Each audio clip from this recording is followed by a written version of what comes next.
Have you ever noticed something strange? The moment you get fired up about a new idea, picture your future success in vivid detail and excitedly tell your friends all about it. Everything falls apart almost immediately. The energy vanishes. Obstacles pile up out of nowhere. And the very people who cheered you on yesterday suddenly start doubting you. This isn't bad luck. It isn't coincidence. It's an ancient law we keep ignoring in an age of social media and endless talk. Today, you'll learn why silence is stronger than words, and why the people who say less accomplish more. Listen closely. In a small village at the edge of a bamboo forest lived two men. The old master, Lee, was a potter whose work was famous across the entire province. His bowls were so perfect that merchants paid for them in gold. But the master himself lived modestly, in a small house by the stream, and rarely spoke, even to his neighbors. His student was a young man named Jan, talented, bright, but far too impatient. He was always in a hurry to become great, in a hurry to be recognized. One day, the ruler announced a competition. Whoever could create the most beautiful bowl from white clay would win a sack of gold and the title of court craftsman, enough to secure a comfortable life until old age. Jan was beside himself with excitement. He could already see himself as the winner. He could already picture people bowing before him, his name spoken with reverence. That same evening, he couldn't contain himself. He went to the local teahouse, where craftsmen, merchants, and fishermen gathered. Jan walked in with his eyes blazing, sat down at the big table, and announced loudly, "Listen, everyone, I'm going to create a bowl like a lotus petal. It will be so thin that light will pass through it like morning mist. I've already designed the pattern. Graceful cranes in flight, and I know exactly which firing technique to use. The secret method Master Lee taught me." People gasped. Someone clapped him on the shoulder. Someone else whispered enviously. Someone was openly in awe of his boldness. "Jan, you're a true master. The victory is already yours." I'd pay any price for a bowl like that. Jan went home late that night, intoxicated, not by wine, but by other people's admiration. It felt to him like he'd already won, like the work was already done. Meanwhile, on the other side of the village, Master Lee quietly closed the doors of his workshop. He didn't say a single word, not even to his wife. He made no announcements, no boasts about his plans. All evening, he simply sat before a lump of raw clay, looking at it, feeling its coldness and weight, touching it with his fingers, studying its texture. He wasn't picturing triumph. He was picturing the resistance of the material. His lips stayed closed. His thoughts gathered entirely at his fingertips. The next morning, Jan woke up full of enthusiasm. He sat down at the potter's wheel, kneaded the clay, and began shaping the bowl. But something strange happened. The clay felt too dry. His fingers felt clumsy. And the inspiration that had burned so brightly in the tea house seemed to have evaporated. Every time he tried to draw the walls of the bowl thin, they tore. The shape came out crooked. The pattern wouldn't sit right. The faces from the tea house kept surfacing in his mind. What if I fail? They're all expecting a miracle. What will they say if I don't deliver? Jan worked for 3 days and 3 nights. He barely ate, barely slept.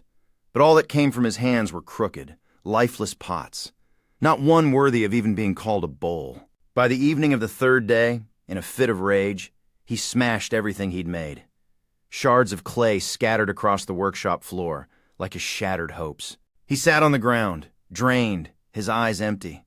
Why? Why can't I do this? On the 4th day, Jan, bent under the weight of his defeat, went to Master Lee. The old man was just then pulling his own work from the kiln. The bowl was flawless. White as first snow, thin as a dragonfly's wing. Engraved on it were cranes, the very ones Jan had dreamed of. But they seemed to soar, alive, ready to take flight. The bowl glowed from within, as if it were a living thing. Jan fell to his knees. "Master, why?" he cried, his voice trembling with despair. "I was so full of energy. I told everyone what beauty I would create. I believed in my success." He struck the ground with his fist. "And you didn't say a single word. You just silently locked yourself in your workshop. Why do the heavens favor you and turn away from me? Where did I go wrong?" Master Lee set the bowl down on the table, looked Jan straight in the eye, and said, quiet but firm, "The heavens have nothing to do with this, Jan. You lost the moment you opened your mouth in that tea house." Jan froze. The master continued, "Listen carefully. Words are holes in the vessel that holds your strength. When you tell others your plans, you deceive your own mind. You've already received your portion of praise and recognition, and your soul decides the work is done. It settles. It stops giving you the energy for the real labor ahead.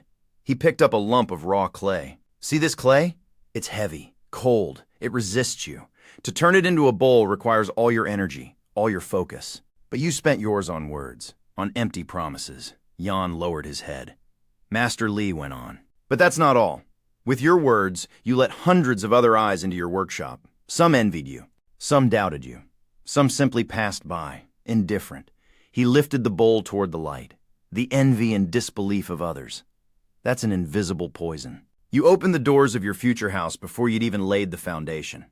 And now, foreign winds blow through it. Other people's doubts. Other people's expectations. The master covered his bowl with a cloth. Remember this, Jan. A fruit must ripen in the darkness and silence of the earth. If you expose it to the sun too early, it will wither before it ever fills with juice. He placed a hand on his student's shoulder.